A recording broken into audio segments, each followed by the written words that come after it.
do Pai, e do Filho, e do Espírito Santo. Amém. Evangelho de Jesus Cristo segundo São Mateus. Glória a vós, Senhor. Naquele tempo, Jesus viu um homem chamado Mateus, sentado na coletoria de impostos, e disse-lhe: segue-me. Ele se levantou e seguiu a Jesus. Enquanto Jesus estava à mesa em casa de Mateus, vieram muitos cobradores de impostos e pecadores e sentaram-se à mesa com Jesus e seus discípulos. Alguns fariseus viram isso e perguntaram aos discípulos: por que o vosso mestre come com os cobradores de impostos e pecadores? Jesus ouviu a pergunta e respondeu: aqueles que têm saúde não precisam de médico, mas sim os doentes. Aprendei, pois, o que significa: quero misericórdia e não sacrifício. De fato, eu não vim chamar os justos, mas os pecadores. Palavra da salvação. Glória a vós, Senhor. Meus irmãos, nesse dia 4, nesta sexta-feira, Evangelho de São Mateus, capítulo 9, versículos de 9 a 13. O Evangelho de hoje fala da escolha de Jesus, né? Do chamado de Jesus aos improváveis.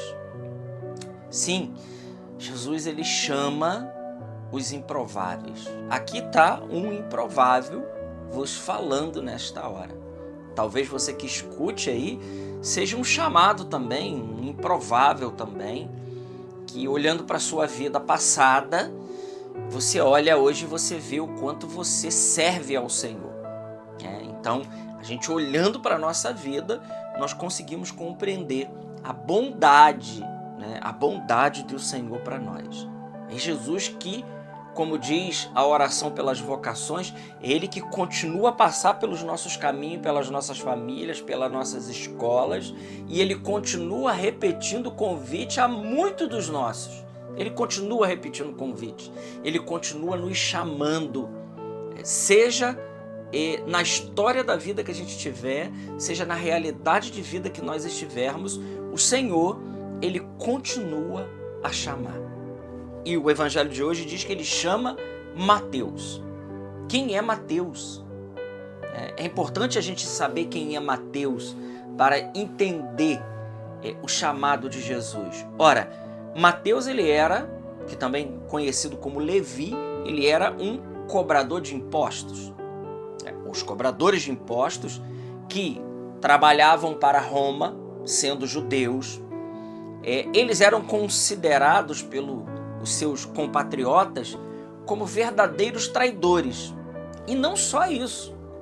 Além de traidores por trabalhar para Roma, que naquela época eles viviam sobre a dominação romana, a Palestina ela era uma província de Roma, a Terra Santa, Jerusalém e os arredores, estava ali sob dominação romana. Então, além dele ser um traidor para os compatriotas, ele era também um usurpador. Isso falando de um modo jurídico, nós poderíamos dizer assim, ele também era um usurpador, porque além dele cobrar o tributo, aquilo que Roma pedia, eles cobravam a mais. E por causa disso, eles eram também considerados grandes pecadores públicos para a religião judaica, seja principalmente aí pelos fariseus. Aqui a pergunta que é feita a um discípulo de Jesus é uma pergunta feita por um fariseu. Então, ele também era considerado um grande pecador público por usurpar do seu próprio povo. Em linhas gerais, resumindo, os cobradores de impostos, eles eram pessoas odiadas do povo. Então, eram pessoas que viviam solitárias, viviam sozinhos. E Jesus passa na coletoria de impostos e ele chama esse homem de nome Mateus. E não só chama Mateus para o seguimento, Jesus vai à casa de Mateus. Por isso, o questionamento dos fariseus, por que ele come com os cobradores de impostos e pecadores. E aí, claro, Jesus então, ele explica o óbvio. Ele diz, não são os bons que precisam de médico, são os doentes. Eu não vim chamar os justos, mas sim os pecadores. Então, meu irmão, minha irmã, isso aqui abre um leque de possibilidade para nós enorme, né? Por exemplo, quando nós olhamos para a Eucaristia, né? A gente costuma dizer, antes de comungar, Senhor, eu não sou digno que entreis em minha morada, mas dizei uma palavra e eu serei salvo, né? A oração daquele centurião romano. E é verdade, né? Não somos dignos mesmo. Quem nos dignifica, quem nos elege, quem nos escolhe é o Senhor. De fato, nenhum de nós pode nos achar totalmente preparado. Estou totalmente preparado para nosso Senhor. Não estamos, né? O que a igreja nos pede é estar em estado de graça, longe do pecado mortal, para poder receber nosso Senhor. Mas os pecados veniais, as misérias, as imperfeições, a própria Eucaristia, ela nos cura isso. Os santos da igreja dizem que a Eucaristia, ela nos preserva dos pecados, ela nos liberta dos pecados veniais, ela nos preserva, nos cura dos pecados passados, ela nos liberta e previne dos pecados futuros, ou seja, é um verdadeiro capital de graças na nossa vida.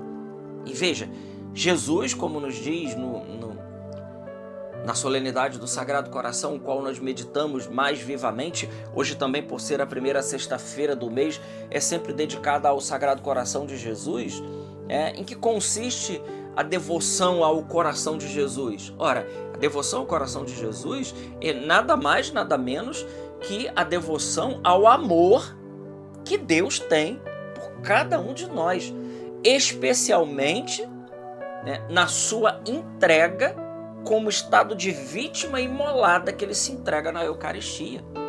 O Senhor está na Eucaristia num estado de vítima imolada. Para quê?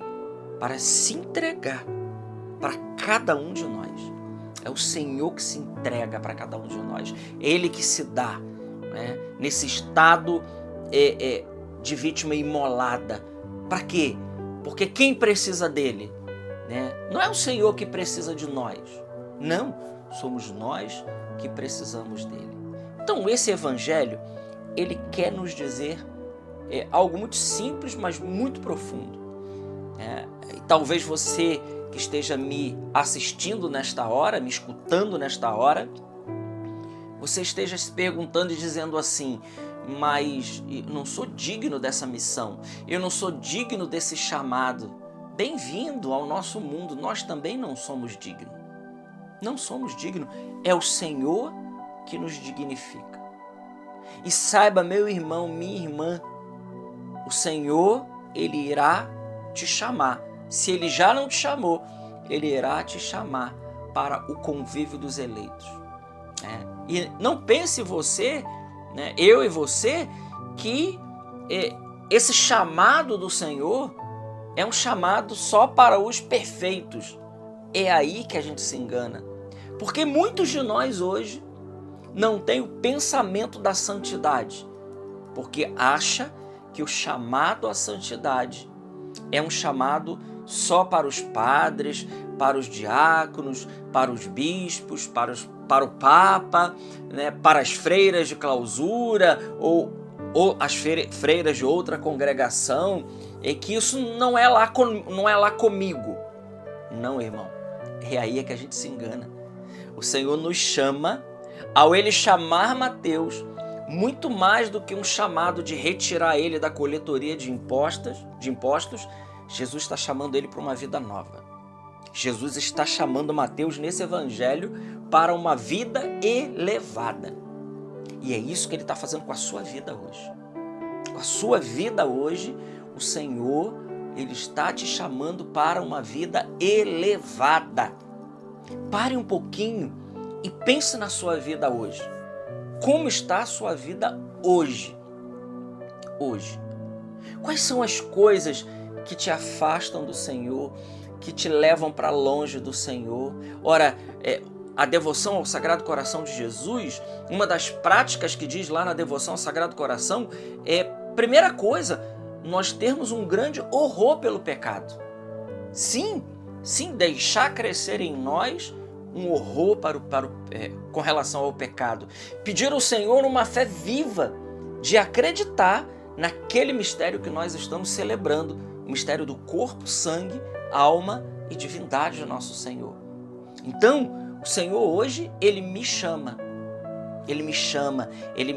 ainda mais, Ele me chama a subir um degrau a mais, Ele me chama como há o convite na missa, aquele convite maravilhoso, sursum cordas, ou seja, corações ao alto. Aquilo ali é muito mais do que um levantar a cabeça, aquilo ali é muito... Não, o Senhor está nos chamando corações ao alto, Ele está nos chamando ao mistério, Ele está nos chamando a vida sobrenatural. Ele está nos chamando a uma intimidade profunda com Ele.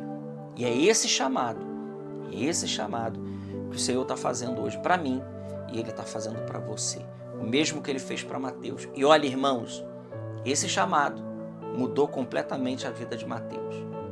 E com certeza, você que já deu o seu sim para o Senhor, você que já está caminhando com o Senhor, mas talvez você que esteja me ouvindo agora e não tenha ainda ouvido o chamado do Senhor, assim como talvez Samuel, que estava no templo do Senhor, aos pés do sacerdote Eli há muito tempo, mas não conhecia o Senhor ainda e não conhecia a voz do Senhor e pensava que era Eli que chamava ele. Talvez o Senhor esteja te chamando e você esteja pensando que é outra coisa. Não, é o Senhor te chamando a uma vida sem limites com Ele.